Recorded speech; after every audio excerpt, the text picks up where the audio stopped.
Paz do Senhor, queridos, boa noite. Estamos começando mais um culto de louvor e de adoração ao nome do nosso Deus. E a semana passada nós retomamos os nossos cultos na sexta e no domingo, mas às quartas-feiras nós continuaremos aqui fazendo as nossas lives, ok? Sexta às 19h30 e domingo às 18 horas. Nós estamos lá na Rua Capitanias Hereditárias, número 964, na Assembleia de Deus, Ministério Jardim Letícia, para participar de um louvor e adoração ao nome do Senhor. E você é o nosso convidado. Já na quarta-feira nós estaremos reunidos aqui no meu lar e estaremos fazendo as lives do nosso culto de quarta-feira de ensino da Palavra de Deus e de escola bíblica. Eu te convido a ficar esta próxima hora conosco, meditando na Palavra de Deus, adorando ao nome do Senhor e louvando a Ele, porque Ele é digno de todo louvor, de toda honra e de toda glória. Acolhe aí a sua família próximo de você. Vamos juntos agora orar, buscar a face do Senhor e adorar a Deus na beleza da sua santidade. Querido Deus e Pai, nós te agradecemos, Senhor, por este precioso momento que o Senhor nos concede, a rica oportunidade de estarmos aqui, reunidos no Teu nome, para louvar, adorar e bendizer ao Senhor. Nós queremos te agradecer, Pai, por mais um dia de vida que o Senhor nos dá, por mais uma oportunidade de reunidos louvarmos e exaltarmos o Teu santo nome. Queremos aqui, Senhor, te pedir perdão pelos nossos pecados, porque nós reconhecemos as nossas imperfeições e clamamos ao Senhor nesta hora, Pai, e pedimos, recebe neste momento nosso louvor e a nossa adoração. Senhor, que tudo que for feito aqui seja para a glória do Teu nome. Fala, meu Deus, com as pessoas que estão do outro lado desta live, através, meu Deus, da palavra que será ministrada, através da oração e através dos hinos que serão cantados, ó Deus, em louvor e adoração ao Teu santo nome. Visita nesta hora aquele que está com seu coração abatido, triste, aquele que está enfermo, ó Pai, venha dar saúde. Continuamos em oração pelas nossas autoridades, ó Pai, pedindo que o Senhor dê a eles a devida sabedoria para lidar com este momento tão crítico que o nosso país e todo mundo está vivendo, Pai. Nós te agradecemos porque até aqui o Senhor tem nos ajudado e pedimos que o Senhor traga sobre nós agora a presença do Teu Espírito para que nós possamos, ó Deus, te oferecer o melhor louvor e a melhor adoração ao Teu santo nome. É o que nós já te pedimos, Pai. Olha neste momento pelas famílias que estão nos acompanhando por esta live, Senhor. Tu conheces a necessidade de cada lar e de cada família. Ora por aquele que está desempregado, Pai, neste momento. Olha por aquele que está passando lutas financeiras, momentos, ó Pai querido, melindrosos na história da sua vida. Nós cremos no Seu poder, Pai, de ouvir o nosso clamor e responder às nossas petições. Vá de encontro à necessidade de cada um nesta hora, Pai, e supre, meu Deus, por amor do Teu nome. É o que nós estamos te pedindo nesta hora, Pai querido, e já te agradecemos no nome precioso de Jesus. Neste momento nós vamos louvar a Deus e nós te convidamos a adorar ao Senhor juntamente conosco. Abra aí a sua boca e glorifique o nome do Teu Deus, do Teu Pai que tanto te ama.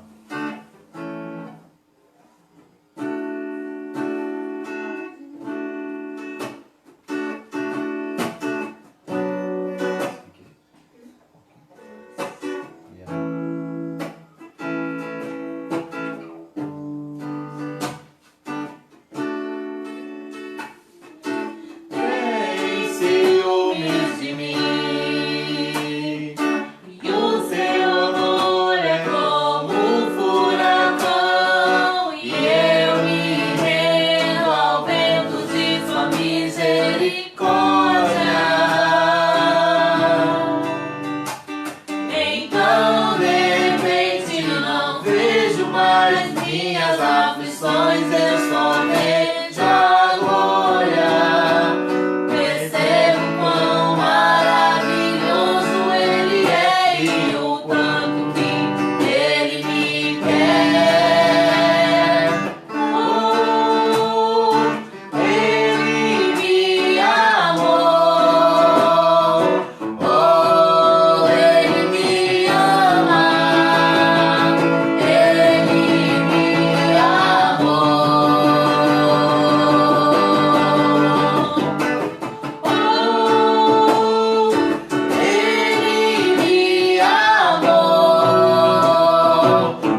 Deus.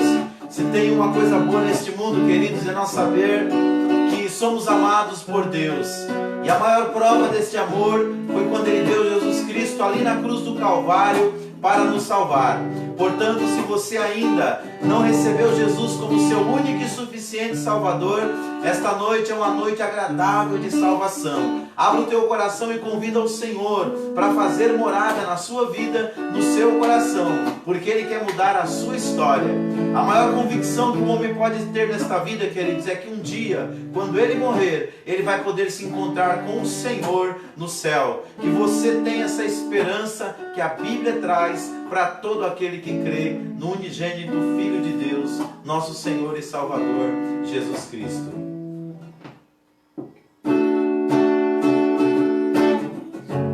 Glória a Deus. Vamos cantar este amor com bastante alegria. Nos altos montes do mar, rios de amor vai sobre mim. Eu sinto no meu coração a tua cura e teu poder. Firmado estou nessa verdade, não há outro como Deus. Por isso eu declaro amor do Pai a me envolver. Você pode cantar esse amor junto conosco? Louve o nome do Senhor aí no seu lar. Nos altos montes ou no mar, rios de amor vai sobre mim. Eu sinto no meu coração a tua cura e teu poder. Firmado estou nessa verdade, não há outro como Deus. Por isso eu declaro amor do Pai a me envolver. Cantarei esse amor pra sempre. Viverei esse amor pra sempre. Cantarei esse amor pra sempre. Viverei esse amor pra sempre.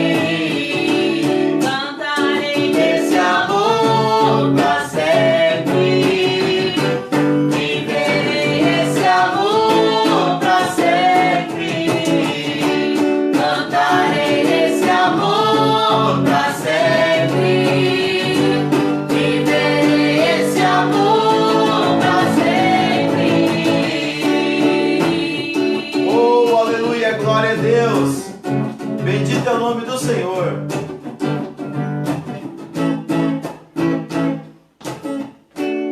Glória a Deus.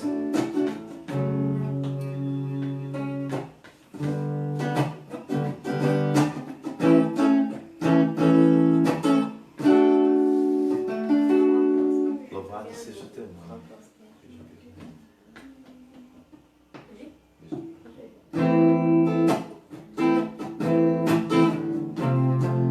Oh, aleluia.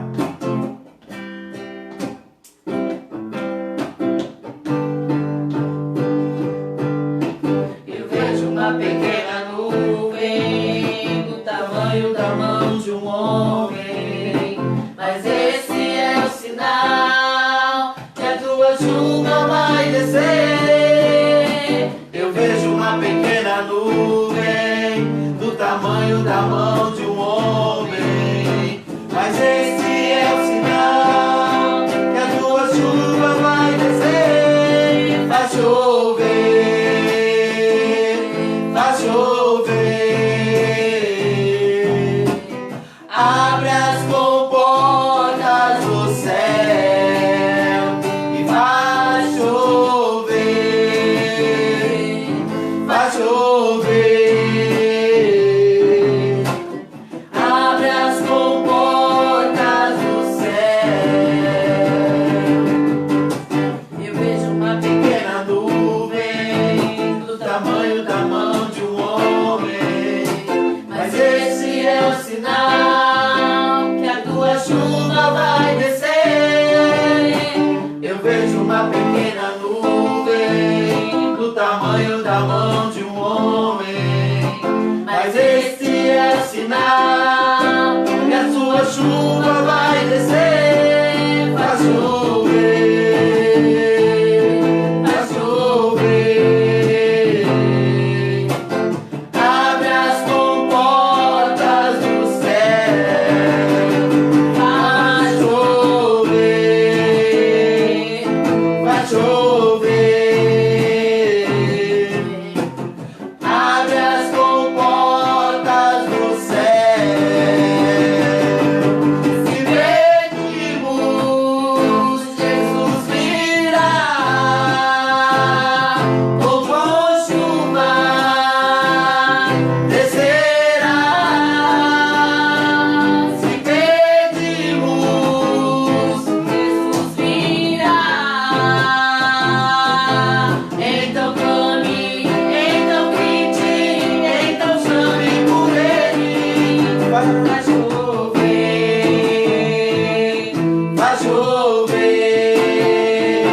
nós louvamos e exaltamos o nome do Senhor, o ser humano ele nasceu para adorar a Deus. E quando nós louvamos e adoramos o seu nome, nós não fazemos nada mais, nada menos do que cumprir o nosso propósito, como aqueles que foram criados com esse objetivo. Nesse momento nós vamos meditar na palavra de Deus. Hoje nós vamos estudar a aula de número 4 da nossa lição da Escola Bíblica. E hoje nós vamos falar sobre a iluminação espiritual. Todos nós que conhecemos a Cristo, nós entendemos pela palavra de Deus que nós só podemos chegar a Deus se o Espírito Santo iluminar o nosso entendimento, para que a gente possa compreender a verdade da palavra de Deus. E uma vez que nós fomos salvos, nós só podemos crescer espiritualmente se o Espírito de Deus iluminar a nossa mente para nós compreendermos as verdades bíblicas e colocarmos elas em práticas na nossa vida. Então, nós estamos estudando um tema muito importante que fala sobre a igreja eleita. A nossa escola bíblica, nós usamos as lições bíblicas da CPAD, que é a Casa Publicadora da Assembleia de Deus, e eu uso esse material na escola bíblica já há quase 30 anos, já há cerca de 27 anos a gente usa esse material. E desde a minha infância, quando eu era criança, lá na congregação do Jardim Letícia da ADSA Brasil, nós já estudávamos essas lições. Ela tinha até um outro nome, não era lições bíblicas, chamava Maturidade Cristã. Quem é um pouco mais antigo aí, lembra disso. E quão preciosas são as lições que a palavra de Deus nos traz. Então, nós estamos estudando essa temática e a nossa lição de hoje, o tema é a iluminação espiritual do crente, ou seja, daquele que crê em Deus. O nosso textual está lá em Efésios, capítulo 1, versículo 17, que nos diz assim: para que o Deus de nosso Senhor Jesus Cristo, o Pai da glória, vos dê em seu conhecimento o espírito de sabedoria e de revelação. Esse texto bíblico ele fala do desejo de Paulo para a igreja de Éfeso, que foi uma igreja, como nós estudamos na primeira lição, que ele ficou poucos meses, ele fundou e depois, por causa da perseguição religiosa, ele teve que sair dali. Mas ele escreveu essa carta para elucidar algumas doutrinas bíblicas que são de fundamental importância para a vida espiritual da igreja e para a sua saúde espiritual. Nós vivemos uma época, queridos, em que muitos, mesmo se dizendo religiosos, conhecedores da palavra de Deus, são pessoas que a gente percebe que espiritualmente eles não são saudáveis. E por que muitas das vezes não são saudáveis? Existem pelo menos dois motivos. O primeiro é por não conhecer a palavra de Deus como ela é. Se nós não conhecermos a Bíblia Sagrada do jeito que ela é, do jeito que Deus gostaria que nós a conhecêssemos, nós vamos ficar com uma deficiência espiritual no nosso organismo espiritual. É semelhante a uma pessoa que está subnutrida. Quando uma criança ela não se alimenta bem, ou o seu organismo tem alguma deficiência, ela não retém as vitaminas, as proteínas daquilo que ela ingere, ela adoece, ela fica subnutrida e assim a sua imunidade fica baixa. E outro motivo de muitas das vezes o cristão não conseguir ser uma pessoa saudável no sentido espiritual é não colocar em prática aquilo que ela aprende. Então, se você não se alimenta da palavra, você adoece. Mas se você se alimenta da palavra, mas não coloca ela em prática, também você pode adoecer espiritualmente. É como uma pessoa que tem algum tipo de enfermidade e mesmo os médicos passando um prognóstico, ou seja, o que ela deve tomar para se proteger ou vencer aquela doença, ela rejeita a medicação, ela rejeita o prognóstico médico. Então nós, espiritualmente falando, nós tanto precisamos nos alimentar da palavra de Deus, como colocar em prática aquilo que nós estamos aprendendo. E Paulo aqui na carta à igreja de Éfeso, ele pedia para que Deus desse sabedoria e revelação. Nós temos aprendido que sabedoria é colocar em prática aquilo que nós aprendemos. E temos aprendido que revelação é entender e conhecer as coisas que Deus fala conosco através do seu Espírito. A verdade prática diz assim: a vocação do crente inclui a herança de preciosas riquezas conferidas aos eleitos pela grandeza do poder de Deus. Sempre que nós falamos sobre riquezas, muitas pessoas associam isso a bens materiais. Só que a própria Bíblia diz para nós não ajuntarmos tesouro na terra, aonde os ladrões roubam, aonde a traça destrói. E quando Jesus falou isso, era uma época que as pessoas guardavam muito dinheiro em casa, porque não tinha tanta instituição financeira para guardar os dinheiros, que são os bancos, como hoje. Naquela época as pessoas guardavam dinheiro no colchão, guardavam dinheiro, às vezes, numa botija de barro, escondido em algum lugar, e ali os ladrões roubavam com muita facilidade. Ou às vezes guardava em algum ambiente que a traça entrava lá e comia, porque era papel. Enfim, a pessoa perdia aquilo que ela tinha. E Jesus disse assim: ajuntai tesouros no céu. Como é que eu posso ajuntar tesouro no céu? Eu preciso enriquecer a minha vida espiritualmente. Ou seja, eu começar a adquirir e viver por valores que não são valores dessa vida, dessa terra ou materiais, mas são valores espirituais. São coisas que vão conduzir a minha vida não só aqui, mas vão conduzir a minha vida na eternidade. Então a nossa leitura bíblica em classe está lá na carta de Paulo aos Efésios, no capítulo 1, do versículo 15 até o versículo 23. Eu vou fazer uma leitura alternada aqui com a Daísa, com a pastora Denise. Diz assim, ó: pelo que ouvindo eu também a fé que entre vós há no Senhor Jesus, e o vosso amor para com todos os santos. Não cesso de dar graças a Deus por vós, lembrando-me de vós nas minhas orações. Para que o Deus de nosso Senhor Jesus Cristo, o Pai da glória, vos dê em seu conhecimento o espírito de sabedoria e de revelação. Tendo iluminados os olhos do vosso entendimento, para que saibais qual seja a esperança da sua vocação e quais as riquezas da glória da sua herança nos santos.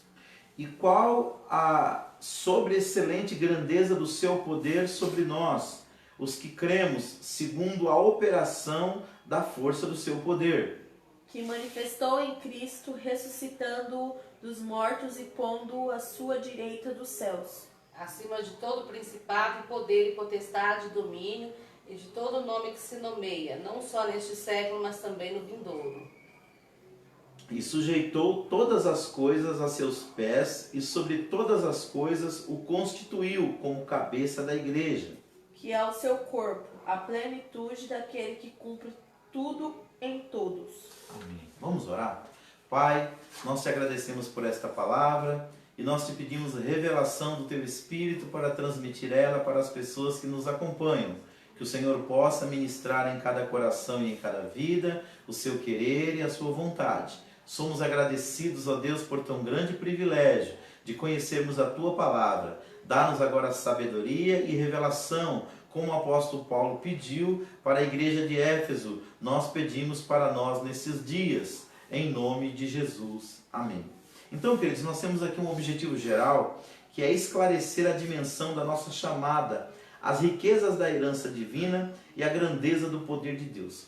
Muitas pessoas acham que ser cristão é apenas deixar uma religião e aderir a outra. E nós vamos conhecer pela palavra de Deus nesta aula, nesta ministração da palavra de Deus, que a dimensão da nossa chamada é muito maior do que isso. Existe uma grandeza e uma riqueza espiritual incomensurável nessa mudança de atitude nossa para com a revelação divina.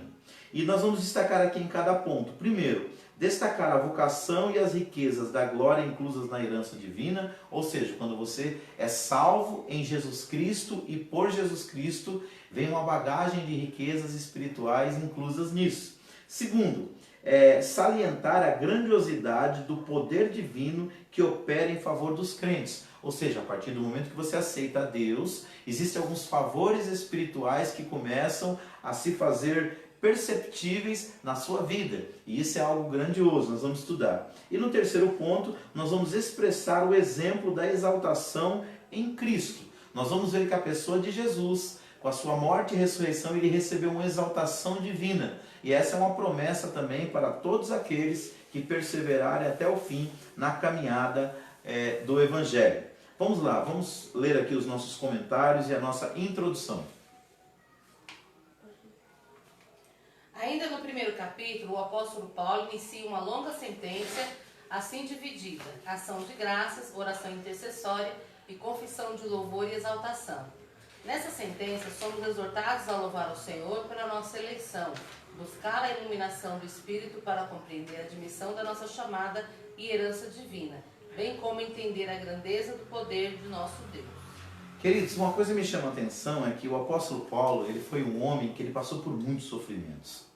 Ele, antes de conhecer a Cristo, ele perseguia os cristãos. Se você ler a história do apóstolo Paulo, lá no livro de Atos dos Apóstolos, você vai ver que até o capítulo 9 de Atos, ele era um perseguidor da igreja.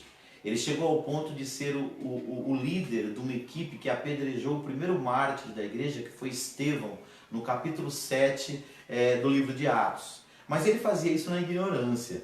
Então, lá no caminho de Damasco, quando ele estava indo na direção da Síria, para perseguir os cristãos, ele teve um encontro pessoal com Jesus. E quando ele se encontrou com Jesus, a vida dele mudou radicalmente. Isso acontece na vida de todas as pessoas que recebem a Jesus Cristo no coração de verdade. Há uma mudança de direcionamento na vida dela. E isso aconteceu com Paulo. A partir daí, Paulo começou a ser perseguido por outros religiosos que olhavam para o cristianismo, que estava começando, como uma seita, como algo que era contra a lei de Moisés, e não como cumprimento de profecias bíblicas. E o apóstolo Paulo, por defender o evangelho, ele foi muito perseguido. Ele foi apedrejado, ele foi açoitado, ele sofreu afronta, ele foi cuspido e ele termina a sua vida decapitado. Então foi um homem que sofreu muito pela causa do evangelho.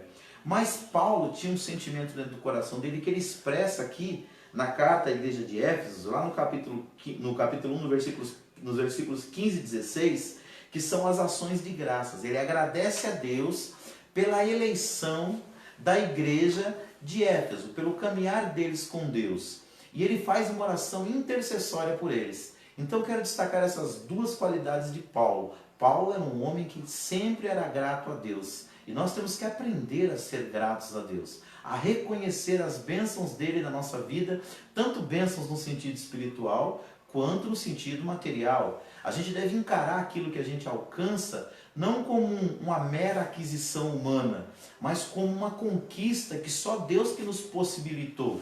Porque quem nos dá vida primeiramente, quem nos dá saúde primeiramente, e quem nos dá o leque de oportunidades que nós temos é Deus. Então Paulo via isso, ele não focava no sofrimento que ele tinha, mas ele focava nas bênçãos que Deus lhe dava. Então ele conseguia ser uma pessoa grata. E é esse o meu primeiro conselho para você nessa aula. Aprenda a se apresentar diante de Deus com ações de graças. Em vez de olhar a vida sobre o prisma da reclamação, olhe sobre o prisma da gratidão. Segundo, ele era um homem que intercedia.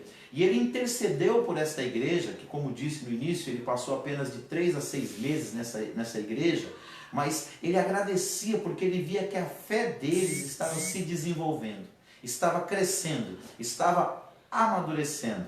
Eu fico impressionado, queridos, isso assim, impressionado não no sentido positivo, mas no sentido negativo, do número de pessoas que aceitam a fé e acham que aceitar a fé é um fim. Aceitar a fé é apenas um início de uma caminhada com Deus. Então, quando você busca conhecer mais a palavra de Deus, busca servir mais a Deus enquanto serve as pessoas, você se envolve no ministério efetivo do cristianismo, que é servir pessoas, ajudar pessoas, servir a Deus através de servir as pessoas, você cresce em maturidade. E Paulo intercede a Deus por esta igreja. Primeiro ele agradece por ela ser uma igreja que está em progresso da fé, e ele agradece por aquilo que Deus está fazendo através daquela igreja. Eu quero te fazer uma pergunta: o que Deus está fazendo na face da terra através de você? Porque você já conhece o Evangelho, você já conhece a Deus, você já deu os primeiros passos na fé. O que você está fazendo para fazer a diferença na vida de alguém? Queridos, nós não podemos nos acomodar. Se Deus te deu um dom de cantar, cante para louvar o nome do Senhor e para edificar vidas. Se Deus te deu capacidade de tocar, toque para a glória de Deus e edifique vidas. Se você é um bom comunicador, uma boa comunicadora, use essa capacidade para levar outras pessoas o conhecimento do Evangelho. Ou seja, Paulo intercedia para que essa igreja entendesse por revelação o que Deus queria fazer através dela. Vamos lá. Primeiro ponto, a esperança da vocação e as riquezas da glória. O apóstolo ensina que os salvos precisam ser iluminados para compreenderem quais são a esperança da vocação e as riquezas da glória da sua herança. 1. Ação de graças e intercessão. O apóstolo se alegra em dar graças a Deus pela vida dos eleitos e por todas as bênçãos espirituais recebidas, tais como a eleição, a predestinação, a filiação e o dom do Espírito Santo. Ele intercede para que seja concedido aos seus leitores o espírito de sabedoria e de revelação.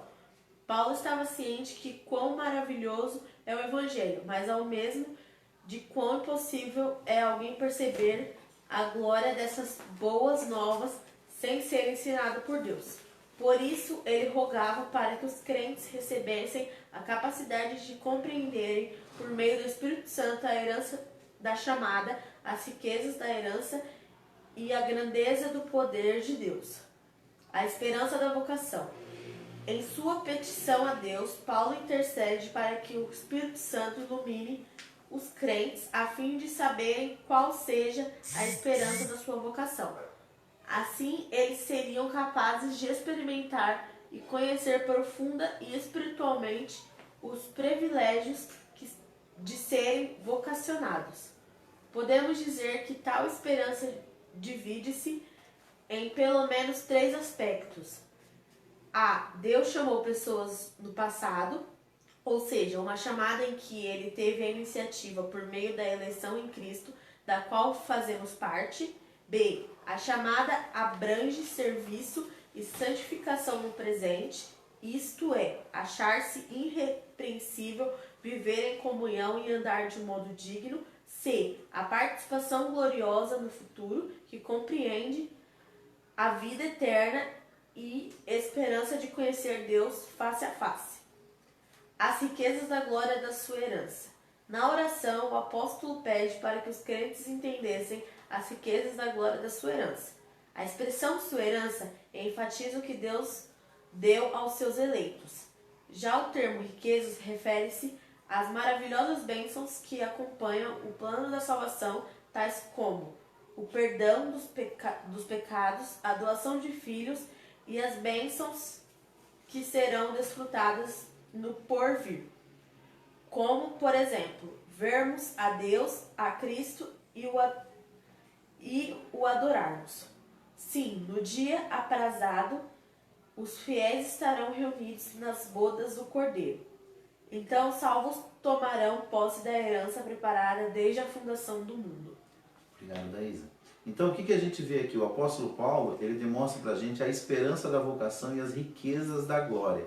Primeiro, pelo que ele agradece a Deus na vida desta igreja. Ele agradece a Deus pela sua eleição, nós já estudamos isso, né? Pela sua predestinação, pela sua filiação e pelo dom do Espírito Santo.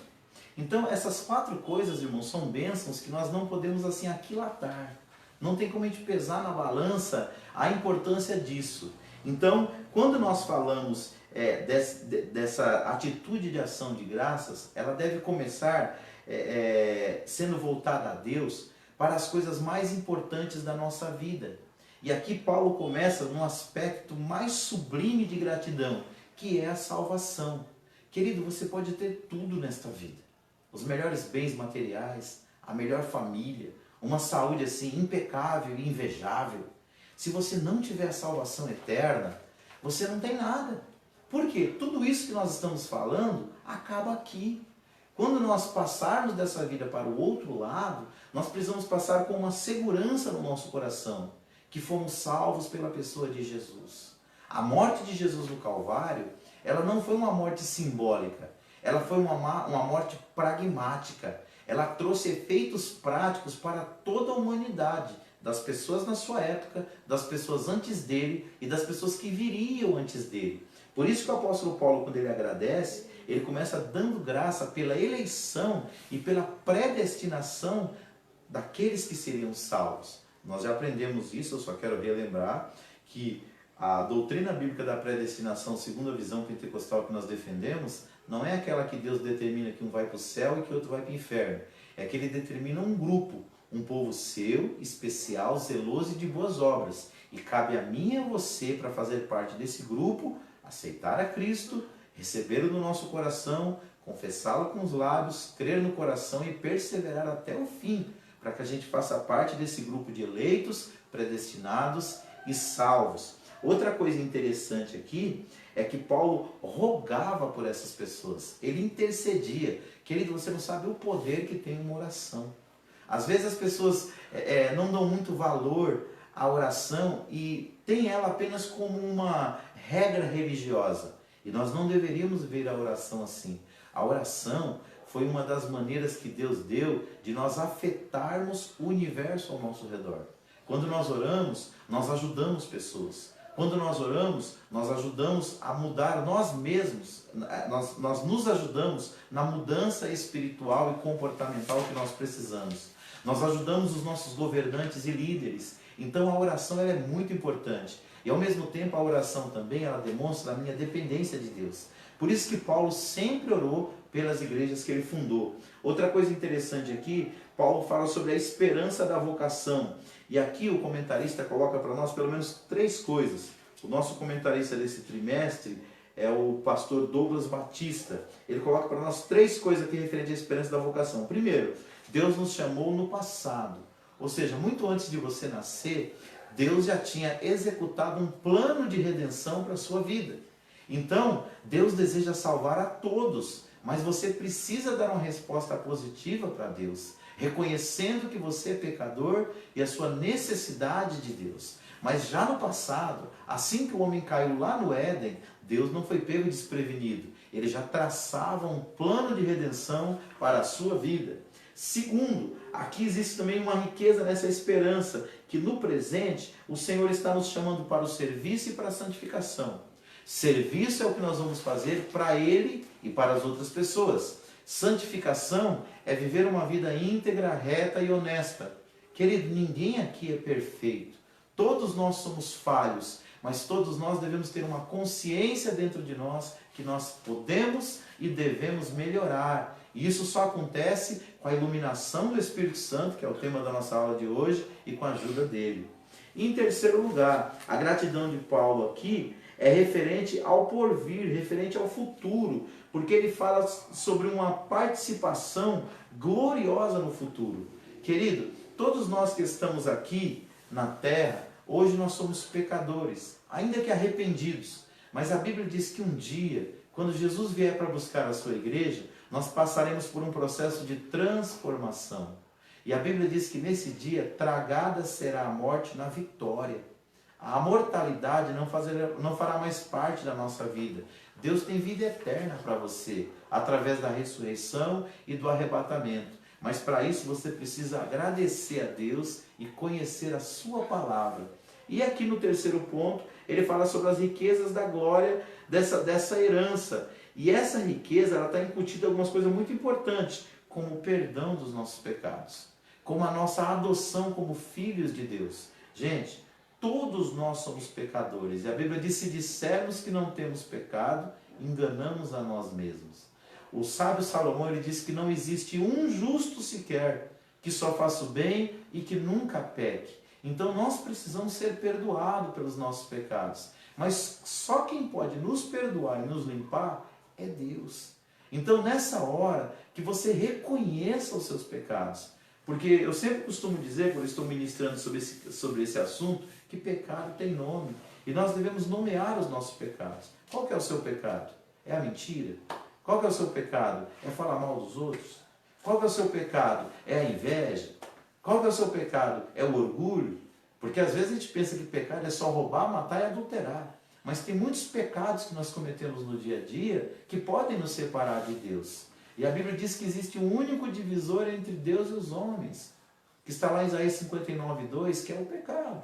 Então Deus te ama, e por te amar Ele quer que você se arrependa, que eu me arrependa, que nós nos arrependamos, e assim alcancemos essa gloriosa bênção de herança, que é o perdão de Deus. E os perdoados, eles são adotados por Cristo Jesus, nosso Senhor e Salvador. Segundo tópico aqui, sobre excelente grandeza e força do poder divino. O poder divino é imensurável e nada pode detê-lo. Em sua carta, Paulo se esmera no esforço de traduzir a grandiosidade e a eficácia desse poder que opera em favor dos crentes. 1. A sobreexcelente grandeza do seu poder. O apóstolo orou para que os salvos pudessem entender a sobreexcelente grandeza do poder de Deus. Perceba que a palavra sobreexcelente é traduzida do grego uperbalô, que na forma adjetivada significa extraordinário. Já a expressão seguinte, megetos, grandeza, objetiva, enaltecer a magnitude do poder de Deus que a tudo sobrepuja. O termo dunamis, aqui traduzido por poder, indica feitos miraculosos que requerem força, fora de medida. Logo, a repetição desses termos indica que apenas o maior de todos os poderes é capaz de realizar a transformação e a salvação do homem, e que somente um poder tão grande assim pode operar e concretizar as bênçãos inclusas na esperança da vocação e nas riquezas da herança. 2. A força do poder divino. Na sentença, segundo a operação da força do seu poder, o apóstolo faz uso de 3 vocábulos gregos concordes entre si. Primeira palavra, operação, que é a tradução de energia, e também significa eficácia, sinalizando a ideia de poder em atividade. Segundo a expressão força, vem do termo kratos, que traz a ideia de intensidade. E finalmente, ischus, que indica o poder inerente de Deus. A associação desses conceitos revela o poder potencial de Deus que, inerente à sua natureza divina, opera em favor dos que creem. Para aprofundar essa impressionante descrição, Paulo apresenta 3 exemplos irrefutáveis da força desse poder. 1. A ressurreição de Cristo. 2. Sua ascensão à direita de Deus nos céus. E 3. Sua elevação acima de todo o domínio. Obrigado, Denise. Então, assim, no primeiro ponto, ele começa agradecendo a Deus pela vida dos cristãos, daqueles que foram salvos ali na cidade de Éfeso, e ele começa orando para Deus dar para eles espírito de revelação. Nesse segundo tópico aqui, o comentarista ele começa a trabalhar a questão que Paulo pede para que Deus revele para esta igreja a grandeza do seu poder. Queridos, quando nós olhamos para a vida ao nosso redor e nós achamos que as coisas estão todas fora de controle, está tudo bagunçado, está um verdadeiro caos, nós perdemos a esperança. Agora, quando nós olhamos para a palavra de Deus e nós olhamos para a história, nós vemos que Deus vem conduzindo a humanidade por um trilho, por um caminho, por um projeto que é muito maior do que a história do próprio homem. Isso revela o poder de Deus. Então, quando nós olhamos para a Bíblia e nós vemos que Deus é amor, nós podemos confiar nele por causa dos seus cuidados para com a nossa vida. Quando nós olhamos para a Bíblia e nós vemos Deus como todo-poderoso, nós podemos confiar nele pela sua magnitude de controlar a história. Ah, pastor, mas o homem não tem livre-arbítrio? Sim, o homem tem livre-arbítrio para construir a sua história. Mas a história do homem, ela corre dentro de limitações. O homem não pode fazer o que ele quer, ou o que ele acha que deve fazer o tempo todo. Existem algumas questões que são questões históricas, que podem infringir o projeto de Deus. Por isso que a Bíblia revela Deus como Deus amoroso, que quer salvar, que quer curar, que quer libertar, que quer trazer o homem para perto dele, mas também revela Deus como um Deus todo-poderoso, que está no controle da história, conduzindo ela para um final, que pode até parecer história de romance, mas é bíblico, para um final feliz. Por mais que o homem esteja em trevas, por mais que o homem esteja distante de Deus, Deus como condutor da história, vai chegar um momento que ele vai entrar na história da humanidade. E a gente usa muito uma linguagem no computador, né? Depois que você instala um programa, você vai lá e reinicia. Deus vai reiniciar a história. As coisas não vão terminar do jeito que nós estamos vendo. Deus vai chegar um ponto da história que ele vai, ó, stop please, né? Pare, por favor. Vai chegar um momento que Deus vai dar um basta. E aí vai começar novos céus e nova terra. Isso fala do poder de Deus. E o exemplo disso que nós vemos ao longo da história são os milagres. O milagre não é uma coisa que acontece o tempo todo. O milagre é algo sobrenatural. E quando esse sobrenatural acontece, nós vemos o poder de Deus se manifestando. E o apóstolo Paulo, nessa carta, ele demonstra o poder de Deus no sentido de salvar o homem perdido, dando a ele uma nova esperança no porvir, mas também a Bíblia Sagrada revela o poder de Deus quando Deus interage com a humanidade, operando milagres, como curas, como operações de maravilhas, que aos nossos olhos pareciam o quê? Impossível. Então, deixa eu ilustrar com esse momento que nós estamos vivendo. Em muitos momentos da história, a humanidade já viveu um verdadeiro caos. Isso em períodos de grandes guerras, isso em períodos de grandes pandemias. A gente estava ouvindo essa semana um especialista em história dizendo que a cada século o mundo passa por uma pandemia. Nós tivemos uma lá em 1918, que foi chamada de gripe espanhola, não porque nasceu na Espanha, mas porque a Espanha foi a que mais trabalhou em cima dos registros e das notificações sobre aquela pandemia. E agora nós estamos com outra pandemia agora, que dizem que teve origem lá na China, ninguém sabe direito, mas que foi um dos primeiros países que detectou esse vírus e que começou a ter esse problema aí a nível mundial. E quando a gente olha para esse tipo de coisa, dá a impressão que Deus perdeu o controle da história. Isso não é verdade. Se a gente olhar ao longo da linha histórica, nós vamos ver Deus guiando todos os processos e cuidando da humanidade. Então confie que o Deus da Bíblia é um Deus que ama, mas confie que o Deus da Bíblia também é um Deus todo-poderoso, ok? E aqui o comentarista coloca 3 exemplos do irrefutável poder e força de Deus. Primeiro, a ressurreição de Cristo. Até as ressurreições que o próprio Jesus fez, as pessoas depois morreram novamente. Mas Jesus foi o primeiro que ressuscitou para nunca mais morrer. Depois ele fala sobre a ascensão de Cristo à direita de Deus. Depois que Jesus morreu e passou 40 dias junto com seus discípulos, a palavra de Deus diz que ele foi assunto ao céu e hoje ele está à destra do Pai intercedendo por nós. Em terceiro e último lugar, fala da sua elevação acima de todo domínio. Porque Jesus, quando ressuscitou, ele disse: todo poder é me dado no céu e na terra. O próprio Jesus, em João capítulo 17, ele pede que o Pai glorifique a ele com a mesma glória que ele tinha antes que a terra existisse. Então, o poder de Deus novamente está... Jesus foi exaltado novamente com todo o poder nos céus e na terra, como ele tinha antes da fundação do mundo. Terceiro e último tópico aqui da nossa lição. Cristo, nosso exemplo de exaltação. Nesse ponto, veremos 3 aspectos da exaltação de Cristo que atestam a grandiosidade do poder de Deus disponível também aos crentes. 1. Cristo, as primícias dos que dormem. Paulo enfatiza que o poder de Deus se manifestou em Cristo ressuscitando-o dos mortos. De fato, o Novo Testamento descreve a ressurreição de Cristo como obra do poder de Deus. Ao ressurgir dentre os mortos, Cristo foi feito as primícias dos que dormem. Assim sendo, a ressurreição de Jesus é a garantia de que seremos ressuscitados. O mesmo poder que ressuscitou a Cristo está disponível também aos salvos.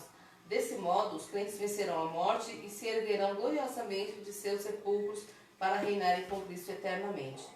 2. Cristo elevado à direita de Deus. Paulo reforça o poder de Deus quando da elevação de Cristo ao trono, pondo-o à sua direita nos céus. Aqui está em foco a ascensão de Cristo em referência à promessa messiânica.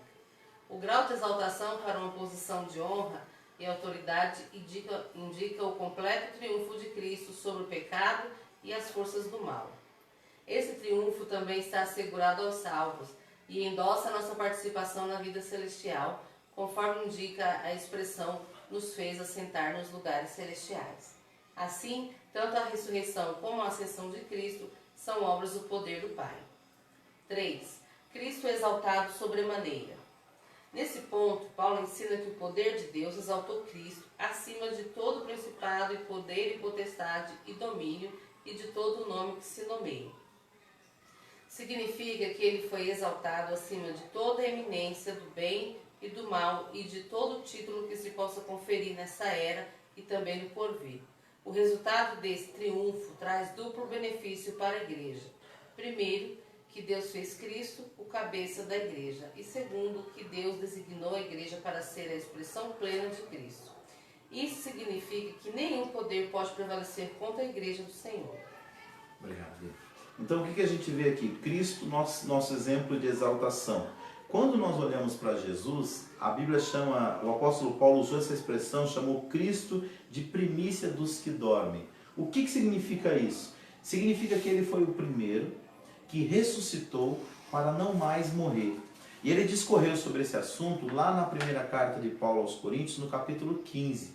O que aconteceu naquela época?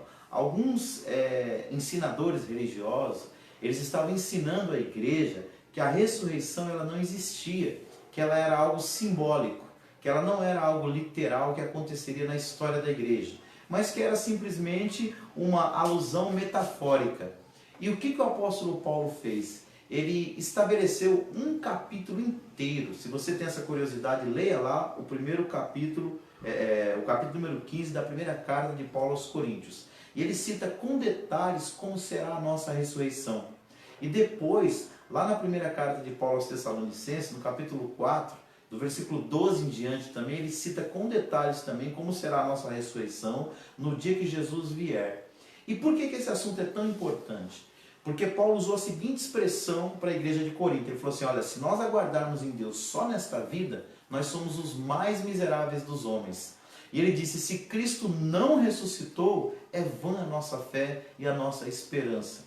O que ele estava querendo dizer? Enquanto os religiosos diziam que a ressurreição que Paulo e os apóstolos pregavam era simbólica, Paulo chegou a dizer que a ressurreição ela era literal. Que o Cristo foi ressurreto, ele estava morto, ele voltou a ter vida e ele deu provas inequívocas durante 40 dias no meio dos seus discípulos que ele estava vivo. Para você ter uma ideia, quando Jesus ressuscitou e ele apareceu para os seus discípulos, primeiro ele apareceu num dia que Tomé não estava. E Tomé entrou para a história como uma pessoa incrédula, mas não é que Tomé era incrédulo, é que Tomé ele queria ter convicção daquilo que estavam falando para ele. Então, no momento que Jesus apareceu uma outra vez e Tomé ali estava, Tomé tinha dito anteriormente que ele só creria que Jesus tinha ressuscitado se ele tocasse no seu lado, onde ele foi furado por uma lança, e visse as suas cicatrizes nos seus pés e nas suas mãos.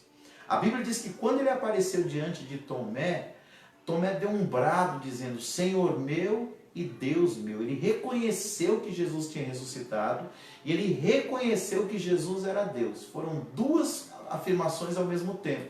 E Jesus falou para ele, porque você me viu, você creu? Bem-aventurado os que não viram e creram. E ali ele falou, se você quiser crer mesmo que sou eu, e ainda tiver com dúvida, né? Pode tocar aqui em minhas mãos e o meu lado, para você ver que sou eu mesmo e não um fantasma. Então assim, o que Jesus quis passar para os seus discípulos nesses 40 dias é que realmente ele tinha ressuscitado. A ressurreição de Jesus não foi alegórica, nem metafórica e nem simbólica. Ela foi literal. O cristianismo é a única religião que tem um Deus homem ressuscitado e que está sentado à destra do Pai nos céus. Então, essa convicção traz para nós uma certeza e uma esperança de exaltação também no futuro. Porque a Bíblia diz que aqueles que com ele sofrerem, com ele também serão glorificados. A esperança do cristão, não pelos seus méritos, mas pelos méritos de Cristo, é um dia estar assentado com Deus também, ver a sua face e ter dele, como ele prometeu para nós em 22, versículo 4 do Apocalipse, os nossos olhos ser limpos de toda lágrima. Lágrima fala de sofrimento, fala de dor, fala de angústia, e tudo isso faz menção e alusão ao tempo presente. Mas a promessa de Deus é que um dia tudo isso fará parte do passado. E aqui, a última expressão aqui do comentarista é que Cristo foi exaltado sobremaneira. A Bíblia diz em Filipenses capítulo 2, falando sobre a humilhação de Jesus. A Bíblia fala que ele se humilhou até a morte e morte de cruz. E sabe qual foi o resultado disso? A Bíblia fala que Deus deu um nome que é sobre todos os nomes. e fala que ele foi exaltado sobre todas as potestades, sobre todos os poderes. Então, Jesus voltou a ter a preeminência que ele tinha, como quando segunda pessoa da Trindade, ele vivia com o Pai no céu. Ou seja, ele foi exaltado por Deus. E a promessa, se você ler o livro do Apocalipse, lá tem 7 cartas para 7 pastores de 7 igrejas. E em todas elas existe uma promessa. E a promessa diz assim: ao que vencer. E aí vem a promessa. Então a promessa é para aquele que vencer. E quem serão os que vencerão com Cristo? É aquele que perseverar até o fim. Apocalipse 3,10 diz: embora tendo pouca força, guardaste a minha palavra e não negaste o meu nome.